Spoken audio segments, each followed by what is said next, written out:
ذرا تصور کرو، ایک پوری فوج 98 جوان ہتھیاروں سمیت ایک رات کیمپ میں سو رہے ہیں اور اگلی صبح سب کچھ وہاں سے غائب ہو تو کیسا لگے گا؟ نہ خون، نہ گولیاں، لڑائی، بس خالی خیمے، گرم کھانا اور جلتی ہوئی آگ۔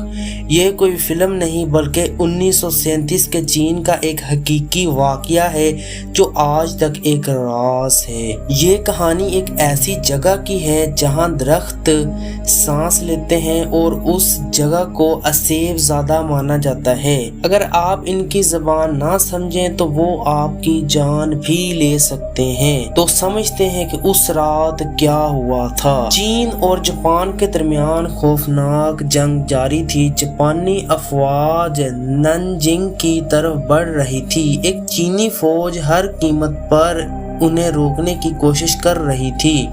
ننجینگ کے قریب ایک جنگل میں چینی فوج کی ایک یونٹ تعینات کی گئی۔ یہ یونٹ 98 سپاہیوں پر مشتمل تھی۔ ان کا کام تھا جاپانی پیش قدمی کی نگرانی کرنا اور مقامی گاؤں کی حفاظت کرنا۔ اس یونٹ نے جنگل میں خیمہ لگایا، پہرہ دیا اور پہرے دار مقرر کیے، ریڈیو رابطے قائم کیے۔ اس وقت ریڈیو ہی ہوتے تھے اور معمول کے مطابق وہ اپنی پوزیشنز اور اپنی چوکیوں کو انہوں نے سنبھال لیا۔ وہ علاقہ ہمیشہ سے کچھ عجیب سمجھا جاتا تھا۔ مقامی لوگ وہاں رات میں گزرنے سے ہمیشہ پرہیز کرتے تھے۔ ان کا ماننا تھا کہ وہاں پر بہت زیادہ درخت تھے۔ وہ درخت ایک دوسرے سے باتیں کرتے ہیں، سانسیں لیتے ہیں اور ہمیں ایسی مخلوق کی آواز آتی ہے جو ہم نے کبھی نہیں دیکھی ہوگی۔ یہ آواز ان کے بقول انسانوں کی تو ہے ہی نہیں تھی، لیکن اب سپاہی ٹھہرے جنگی، جنونی، جنگ کے لیے آئے تھے، کہانیوں سے نہیں ڈرتے تھے۔ رات کا وقت تھا، سب کچھ معمول کے مطابق تھا۔ ریڈیو آپریٹر نے آخری پیغام بھیجا، سب نارمل ہے، کل صبح ہم دوبارہ رابطہ کریں گے۔ پھر خاموشی چھا گئی۔ صبح ہوئی، قریبی بیس کیمپ نے بار بار ریڈیو پر رابطہ کیا، کوئی جواب نہیں ملا۔ ایک فوجی دستہ فوری طور پر روانہ کیا گیا، یہ سوچ کر کہ شاید کوئی تکنیکی خرابی ہو گئی ہو۔ تو دوستو، ابھی تک وہ نہیں جانتے تھے کہ ان کے ساتھیوں کے ساتھ کیا ہوا ہے اور وہ کیا دیکھنے والے ہیں جب وہ وہاں پر پہنچیں گے۔ مگر جب وہ پہنچے تو جو منظر دیکھا انہوں نے کہ ان کی زندگی کا سب سے وہ خوفناک لمحہ تھا۔ خیمے اپنی جگہ موجود تھے، بندوقیں زمین پر پڑی تھی، کھانے کے برتنوں سے ابھی بھی بھاپ اٹھ رہی تھی، فائر چل رہی تھی، لیکن 98 میں سے ایک بھی سپاہی وہاں پر موجود نہ تھا۔ اور ایک بہت ہی حیرانگی کی بات تھی کہ 98 سپاہی انسان غائب ہوئے، نہ کسی کا خون بہا، نہ کوئی وہاں پر لڑائی ہوئی، نہ گولیاں چلی اور نہ کوئی شور آس پاس کے لوگوں کو سنائی دیا۔ صرف ایک خاموشی تھی اس رات جس رات یہ واقعہ ہوا۔ اب فوج نے فوری تحقیقات کا آغاز کیا۔ فوج بہت پریشان تھی یہ بات دیکھ کر کہ ایسا کیسے ہو سکتا ہے۔ تو کیا یہ دشمن کا حملہ تھا؟ کیا یونٹ نے فرار اختیار کیا؟ کیا کسی گھڑے یا دریا میں وہ گر گئے تھے؟ لیکن زمین پر کوئی نشان نہ ملے، نہ گھسیٹنے جانے کے، نہ بھاگنے کے۔ اس کے بعد مقامی دیہاتیوں سے پوچھا گیا۔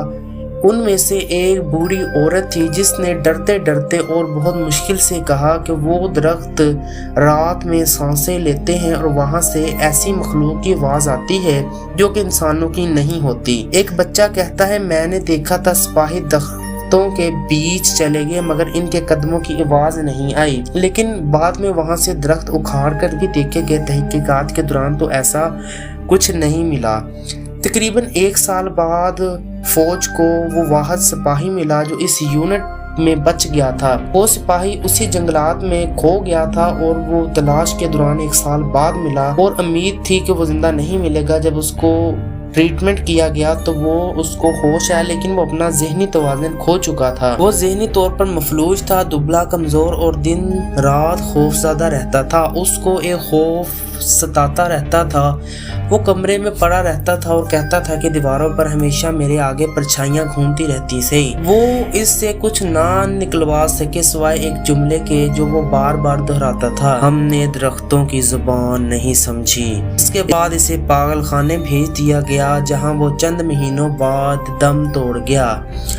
آج بھی وہ جنگل خالی ہے، فوج نے اسے ریڈ زون قرار دے رکھا ہے، کوئی وہاں رات میں نہیں جاتا۔ لوگ کہتے ہیں رات میں وہاں درخت ہلتے ہیں، عجیب و غریب آوازیں آتی ہیں، اور یہ بھی ابھی لوگوں کا خیال ہے کہ وہاں پر جو 98 سپاہی غائب ہوئے تھے وہ رات کے وقت وہاں پر گفتگو کرتے ہیں کہ ہم نے کیسے جنگ جیتنی ہے، اور کچھ گولیاں چلنے کی آواز بھی آتی ہے۔ تو دوستو یہ تھا دسمبر 1937 میں چائنا میں رونما ہونے والا ایک ایسا واقعہ جس کی فائل تو بند کر دی گئی، لیکن آج تک جو سوالات ہیں وہ باقی ہیں، اور یہ کوئی نہیں جانتا کہ وہ فوج کہاں گئی، اس کے ساتھ کیا ہوا اور کیا نہیں۔ کیا وہ واقعہ درخت زندہ تھے؟ کیا وہ گاؤں کے لوگ انسان تھے جو دوسرے لوگوں سے باتیں کر رہے تھے کہ کہہ رہے تھے کہ ہم نے جو آوازیں سنی ہیں وہ انسانوں کی نہیں ہیں؟ آپ کا کیا خیال ہے اس کے بارے میں؟ کیا یہ کوئی ایسی طاقت تھی جو انسانی سمجھ سے باہر ہو سکتی ہے؟ تو نیچے کمنٹ میں ضرور بتائیے۔ تو اگر آپ کو ویڈیو اچھی لگی ہو تو چینل کو ضرور سبسکرائب کیجیے، ویڈیو کو لائک کیجیے۔ اگر آپ ایسی ہی دلچسپ اور حقیقت پر مبنی ویڈیوز چاہتے ہیں تو ہمارے ساتھ جڑے رہیں آپٹیمم ہب پر۔ گڈ بائے، اپنا خیال رکھیے گا۔ اوکے۔